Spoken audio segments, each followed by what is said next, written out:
Hello everyone, आप सभी का इंजीनियर्स पॉइंट झांसी में एक बार फिर बहुत बहुत स्वागत है।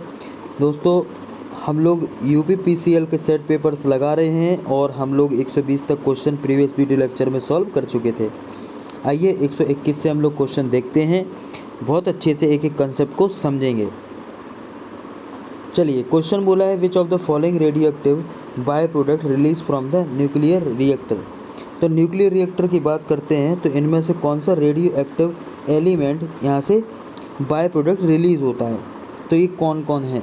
तो सीजियम, ट्राइटियम, स्ट्रॉन्सियम, ये तीनों ही, यानी कि ऑल ऑफ द अबव। और वैसे भी कभी भी ऑल ऑफ द अबव होता है तो 99% प्रोबेबिलिटी होती है कि all of the above he answer होगा।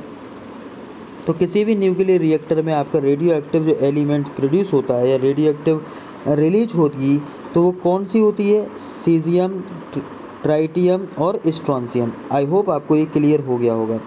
चलिए, नेक्स्ट क्वेश्चन बोला है which of the following DC generator is employed in the arc welding. तो आर्क वेल्डिंग में इनमें से किसका उपयोग किया जाता है। दोस्तों, मैं यहाँ पे बता दूँ, आर्क वेल्डिंग जो होता है it is a combination of series and shunt. तो सीरीज और शंट का एक अरेंजमेंट होता है जिसमें इस जनरेटर का उपयोग किया जाता है, जिसे बोलते हैं सीरीज शंट जनरेटर। और सीरीज शंट जनरेटर दो प्रकार के होते हैं, एक डिफरेंशियल होता है, एक कम्युलेटिव। डिफरेंशियल मीन्स हो गया कि ये एक शॉर्ट शंट या लॉन्ग शंट की तरह काम करेगा। तो यहाँ पर आंसर हो जाएगा इस स्थिति में डिफरेंशियल कंप्यूटर। क्या आंसर हो जाएगा, डिफरेंशियल कंप्यूटर। नेक्स्ट है which of the following power plant require the largest area to produce the same amount of electricity. तो कौन सा इसमें पावर प्लांट होता है जो कि लार्जेस्ट एरिया को कवर करता है। दोस्तों, ये क्वेश्चन बहुत आया है पेपर में और ये रिपीटेड क्वेश्चन है। तो सोलर पावर प्लांट सबसे ज़्यादा एरिया को कवर करता है, सोलर पावर प्लांट सबसे ज़्यादा एरिया को कवर करता है। चलिए, विच of the following generator is used in a conjunction with turbine in hydro power plant. ठीक है, तो कह रहे हाइड्रो पावर प्लांट में कौन से जनरेटर का उपयोग हम लोग करते हैं। तो देखिए, जब भी हाइड्रो पावर, एक होता है हाइड्रो, एक होता है न्यूमेटिक। हाइड्रो की जब भी हम बात करते हैं तो यहाँ पर हम लोग यूज करते हैं सेलिएंट पोल, और न्यूमेटिक में यूज करते हैं नॉन सेलिएंट पोल। और नॉन सेलिएंट पोल का मतलब होता है सिलेंड्रिकल। सिलेंड्रिकल क्या मतलब होता है नॉन सेलिएंट का, सिलेंड्रिकल। खैर, इसमें तो आपसे पूछा हाइड्रो पावर प्लांट के बारे में, तो हाइड्रो में हम लोग किसका उपयोग करते हैं, सेलिएंट पोल का। तो यहाँ पे एक ही ऑप्शन दिया, option second will be correct for the salient pole synchronous generator. ठीक है, तो इस पॉइंट को आप ध्यान रखेंगे, बहुत ही इंपॉर्टेंट है एग्जामिनेशन पॉइंट ऑफ व्यू से। इसे पूछा which of the following is the Curie temperature of the iron. तो देखिए, एक और क्वेश्चन इसमें पूछा गया था अलग मटेरियल के लिए, यहाँ आयरन के लिए पूछा है कि क्यूरी टेम्परेचर कितना होगा। तो आपका स्टैंडर्ड वैल्यू है 1043, ये आपको याद करना होगा। 1043 is the standard value of the Curie temperature of iron. Next question, ठीक है। चलिए, नेक्स्ट क्वेश्चन देखते हैं which one is the symmetric arrangement of steam power station. तो भैया, स्टीम पावर स्टेशन की बात की गई है, इसके पहले आपसे पूछा गया था न्यूक्लियर पावर स्टेशन के बारे में एक क्वेश्चन में, ठीक है ना। तो यहाँ पे पूछ लिया गया स्टीम पावर स्टेशन के बारे में। तो स्टीम पावर स्टेशन में सबसे पहले क्या होता है, स्टीम की कोयला देना पड़ता है, फिर उसका ऐश हैंडलिंग होती है, फिर स्टीम बनती है, फिर स्टीम टरबाइन इसमें लगा रहता है जो कि अल्टरनेटर्स के बाद कनेक्ट करते हैं, देन फीड वाटर करते हैं एंड कूलिंग अरेंजमेंट। ठीक है, तो ये आपका बिल्कुल करेक्ट है, option first will be correct, option first will be correct answer. ठीक है, नेक्स्ट बोला है which one of the following is not a part of steam power station. इनमें से कौन सा स्टीम पावर स्टेशन का पार्ट नहीं है। तो भैया, प्राइम मूवर तो होता है ना। प्राइम मूवर जिसे घुमाते हैं, जहाँ पे भी जनरेटर लगा होगा, प्राइम मूवर होगा, कंडेंसर होगा, वाटर ट्रीटमेंट प्लांट होगा। तो कौन सा नहीं होगा, नन ऑफ दिस यहाँ पे, है ना, यानी कि ये सभी पार्ट हैं, ये सभी पार्ट हैं। नेक्स्ट बोला है which one act as a mechanical rectifier in the process of converting AC current into the DC current where the EMF is induced in the armature binding. तो अगर आर्मेचर बाइंडिंग में EMF को produce कराना है, तो इस EMF को produce कराने के लिए, ठीक है, जो प्रोसेस होती है कन्वर्ट AC टू DC, ठीक है, तो इसमें मैकेनिकल रेक्टिफायर किसकी तरह काम करता है। तो कौन मैकेनिकल रेक्टिफायर होता है, तो कम्यूटेटर जो होगा था वो आपका एक मैकेनिकल रेक्टिफायर की तरह काम करता है, यानी कि commutator act as a mechanical rectifier which convert the AC to DC। तो AC को DC में कौन बदलने का काम करता है? कम्यूटेटर। ये आप पढ़ते हो। और DC को AC में बदलना है तो भी कम्यूटेटर हम लोग मोटर में यूज करते हैं। चलिए नेक्स्ट क्वेश्चन है, विच से प्रोटेक्ट करने के लिए हम लोग किस डिवाइस का उपयोग करते हैं? तो दोस्तों डाइवर्टर भी यूज होता है, ओवरहेड अंडरग्राउंड, है ना, वायर भी होते हैं, और अर्थिंग स्क्रीन वगैरह ये सारा होता है, यानी कि all of the above is your correct answer. Next question, the law of electromagnetic induction is also called. तो इलेक्ट्रोमैग्नेटिक लॉ किसका लॉ होता है? ये फैराडे का विद्युत चुंबकीय प्रेरण का सिद्धांत होता है। तो ये होता है आपका फैराडेज लॉ। क्या होता है दोस्तों? Faraday's law. में आपको जानकारी दे दूं, जूल्स लॉ में हम लोग कंडक्शन के बारे में बात करते हैं, फैराडे लॉ में हम इलेक्ट्रोमैग्नेटिक कंडक्शन के बारे में बात करते हैं, कूलम लॉ में करंट के बारे में बात करते हैं, ओम लॉ में कितना करंट को रोका जा रहा है उसकी बात करते हैं। तो आंसर यहाँ पे क्या होगा? Faraday law of electromagnetic induction. Faraday law is correct answer. Gold is the example of which of the following. Gold किसका एग्जाम्पल है इनमें से? तो आपको पता है गोल्ड एक कंडक्टर है, तो ये कंडक्टर विल बी और करेक्ट आंसर। कंडक्टर क्या होगा? Will be correct answer. Clear है? नेक्स्ट है, what can be reduce by using the thin lamination in a machine. तो भैया आपको पता होना चाहिए कि जब भी हम थिन लैमिनेशन लगाते हैं तो इसमें एडी करंट लॉस क्या होता है? रिड्यूस हो जाता है। What eddy current loss reduce हो जाता है, ठीक है, थिन लैमिनेशन से। तो ये बहुत ही इंपॉर्टेंट क्वेश्चन है। In the combination circuit which is use to send more data through the single transmission. तो सिंगल ट्रांसमिशन के द्वारा हम बहुत ज़्यादा डेटा को भेज सकें, तो ये इसमें किसका उपयोग करते हैं? तो दोस्तों इसमें करते हैं मल्टीप्लेक्सर का उपयोग। किसमें? मल्टीप्लेक्सर। मल्टीप्लेक्सर में क्या होंगे? 2 की पावर n इनपुट होंगे और आपके पास 1 आउटपुट होता है, जिसे बोलते हैं 2 की पावर n रेशियो 1, 2 की पावर n रेशियो 1 मक्स, 2 की पावर n रेशियो 1 मक्स। तो यहाँ पे मल्टीप्लेक्सर का उपयोग अपन लोग करते हैं। बस, heat is transfer simultaneously by the condition convection and radiation. तो हीट ट्रांसफ़र होती है एक के बाद एक, किस कंडीशन के द्वारा? कन्वेक्शन और रेडिएशन के द्वारा। तो होता क्या है इस स्थिति में, ठीक है, ये कहाँ पर होता है? तो हीट इज ट्रांसफ़र, इसमें बोला गया heat is transfer simultaneously. Condition क्या कंडीशन है? Convection and radiation.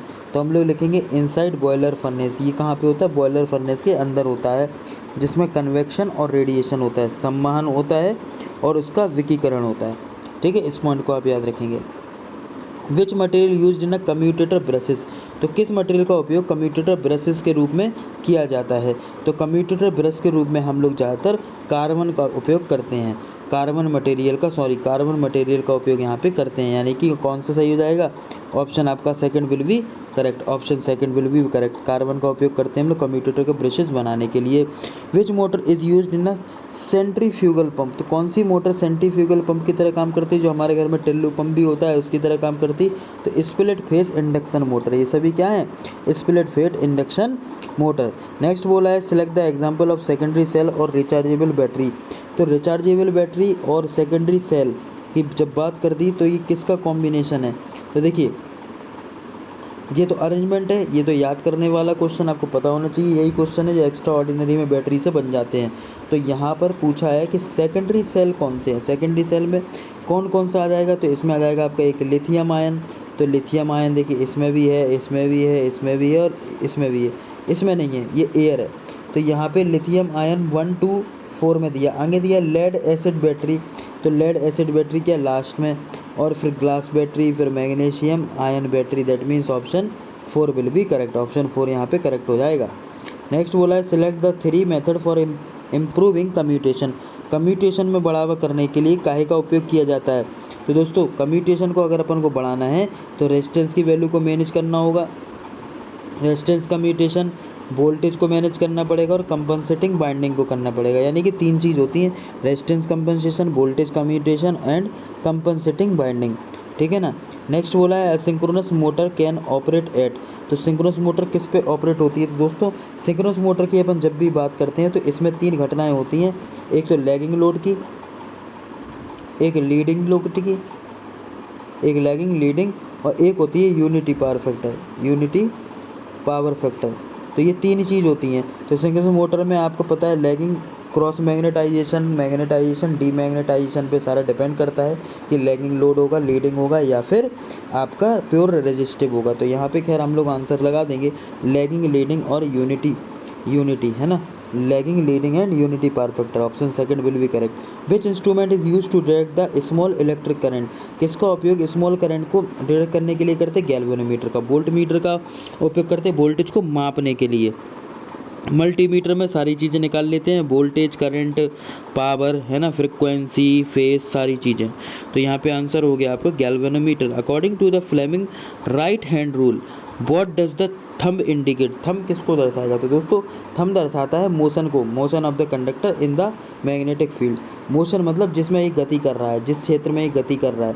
तो मोशन हम लोग लिखेंगे direction of the motion, direction motion of the conductor relative to magnetic field. Conductor किससे रिलेटेड हो? मैग्नेटिक फील्ड से। dV by dt production is provided to SCR, तो इसमें क्या लगाते हैं? स्नबर सर्किट लगाते हैं। DI by dt में हम लोग एक इंडक्टर लगाते थे। तो आपका जो थायरिस्टर है इसके साथ में ही हम पैरेलल में, इसके पैरेलल डायरेक्शन में क्या लगाएंगे? रजिस्टर और कैपेसिटर का सीरीज कॉम्बिनेशन, इसी को ही बोलते हैं हम लोग स्नबर सर्किट। क्या बोलते हैं दोस्तों? स्नबर सर्किट। तो स्नबर सर्किट यहाँ पे लगा दिया जाता है। कनेक्टिंग हम लोग क्या बोलेंगे? Connecting a capacitor series capacitor and register in parallel with the device. तो देखिए पैरेलल में लगा देते हैं, जो कि सीरीज कॉम्बिनेशन होता है रेजिस्टेंस एंड कैपेसिटर का। ठीक है, तो यहाँ पे ये आपका करेक्ट हो जाएगा ऑप्शन, ऑप्शन कौन सा? ऑप्शन हो जाएगा यहाँ पे first, option first will be correct. ठीक है, आगे बोला है consider the two transistor analogy of SCR if alpha 1 alpha 2 are the common base current gain of both the transistor then turn on the device is. तो आपको पता है कि टर्न ऑन द डिवाइस जब भी हम लोग करते हैं तो यहाँ पे अल्फा 1 प्लस अल्फा 2 इन दोनों का योग कितना आएगा? पाई आएगा। पाई का मतलब कितना आएगा? 180 डिग्री आ जाएगा। कितना आ जाएगा? 180 डिग्री। और जो 180 डिग्री होता है ये हमेशा आपका यूनिटी देता है। क्या देता है? यूनिटी। तो हम लोग इसमें बोल सकते हैं alpha plus alpha 2 should approach to unity. कितना दे देगा? यूनिटी दे देगा। दैट मीन्स ऑप्शन कौन सा करेक्ट हो जाएगा? Option third will be correct. Option third will be correct. Alpha 1 alpha 2 should approach unity. ठीक है, ये आपको पॉइंट याद होना चाहिए। फेस हो तो 180 होता है। ऐसी carborundum is also known as, carborundum किसे कहते हैं? ये क्वेश्चन पूछा गया कई बार, जैसे कि मुझे याद आ रहा है। तो ये सिलिकॉन कार्बाइड, सिलिकॉन कार्बाइड जो होता है ये कार्बोरेंडम की तरह काम करता है, यानी कि ऑप्शन 1 विल बी करेक्ट। आगे बोला है constant speed of the synchronous motor can be changed to the new fixed value by which of the following method. तो किसके द्वारा हम लोग कांस्टेंट स्पीड को सिंक्रोनस मोटर की चेंज कर सकते हैं? तो बाय चेंजिंग द सप्लाई। आपको पता है इसमें एक फॉर्मूला होता है। क्या फॉर्मूला होता है? फॉर्मूला है N = 120 F/P, 120 F/P। तो हम चाहें तो इसमें दी जाने वाले पोल्स के कारण, हम चाहें तो इसमें दी जाने वाली फ्रिक्वेंसी के कारण से हम लोग स्पीड को कंट्रोल कर सकते हैं। स्पीड कंट्रोल पूछी है तो चेंजिंग द अप्लाइड वोल्टेज, ये तो नहीं होगा, है ना। ऑल ऑफ दिस तो फिर तो बिल्कुल नहीं होगा। By changing the supply frequency तो ये हो सकता है, और by interchanging the two phases तो ये भी नहीं होगा, यानी कि आपका option third will be correct. तो देखिए कितने आसान क्वेश्चन यहाँ पे पूछे गए हैं। नेक्स्ट है constantan is an alloy which contain, constantan एक एलॉय है जो दर्शाता है, किसको दर्शाता है? कॉन्स्टेंटन एक कॉम्बिनेशन होता है आपको कॉपर प्लस निकल, कॉपर प्लस निकल, इसको क्या बोलते हैं? इसको बोलते हैं कॉन्स्टेंटन। इसी प्रकार से ब्रास होता है, ब्रॉन्ज होता है, हम लोग डिस्कस करेंगे आगे की क्लासों में। चलिए नेक्स्ट 147 आपको बोला है the thermo electric cooling system, thermo electric cooling system make use of which effect to create the heat flux between the junction of two different type of material. तो अगर दो डिफरेंट टाइप के हम material मिला दें और इन्हें मिला देने पर ये एक थर्मो इलेक्ट्रिक कूलिंग की तरह काम करे, यानी कि कूलिंग दे दे। तो ये किस नियम पर आधारित होता है? ये किस नियम पे काम करता है दोस्तों? ये होता है पेल्टियर इफेक्ट। क्या होता है? Peltier effect. रट लो इसको, पेल्टियर इफेक्ट। ठीक है, दो डिफरेंट टाइप ऑफ मटेरियल के कारण से एक हीट फ्लक्स जनरेट होगा और यही हीट फ्लक्स के द्वारा थर्मो इलेक्ट्रिक कूलिंग इसमें कर दी जाएगी। तो Peltier effect. Next calculate the scale span of the instrument that is calibrated between 20 bar और 200 bar and use for the measurement of the process. तो आपको मैं जानकारी के लिए बता दूं, यहाँ पे जब भी हम स्पान की बात करते हैं तो स्पान का मतलब डिफरेंस होता है दो एक वैल्यू के बीच में। तो 200 माइनस 20, तो यहाँ पे कितना आ गया आपका 180 डिग्री, सॉरी 180। तो यहाँ पे विच of the following is correct? Option second will be correct. यहाँ पे ऑप्शन सेकंड आपका करेक्ट हो जाएगा। नेक्स्ट बोला है calculate the current flowing in a conductor when इतने electron are flowing per second through it. तो आपको मैं जानकारी के लिए बता दूं कि आपके पास Q बराबर फॉर्मूला है NE बराबर होता है आपके पास IT बराबर होता है IT। तो calculate the current flowing in the conductor when इतने electron are flowing per second. तो मैं आपको जानकारी दे दूँ तो मैं लिखूँगा I बराबर NE/T पर सेकंड हो जाएगा, यानी कि 1 सेकंड लिख देंगे हम। n का मतलब कितना होता है, दिया है 5 × 10⁻19 और E का मतलब होता है 1.6 10⁻−19, है ना। तो -19 से +90 कैसे, 5 का गुणा करोगे आप किस में, 1.6 में, तो आपका आएगा इसमें कितना 8, कितना आ जाएगा 8, यानी कि option third will be correct answer. Option third will be your correct answer. Next last question इसमें बोला गया calculate the gauge factor of the strain gauge if the value of the resistance is 152 with a change of 5 ओम और 5000 micro strain. तो gauge factor बताओ। तो gauge factor बराबर formula होता है delta R upon delta L. तो यहाँ पे डेल्टा आर कितना है, delta R upon R, delta R है इसमें 5 चेंज कर रहा है, ओरिजिनल रेजिस्टेंस कितना है 152, डेल्टा एल अपॉन एल दिया है 5000 माइक्रो स्ट्रेन, यानी कि 10⁻6।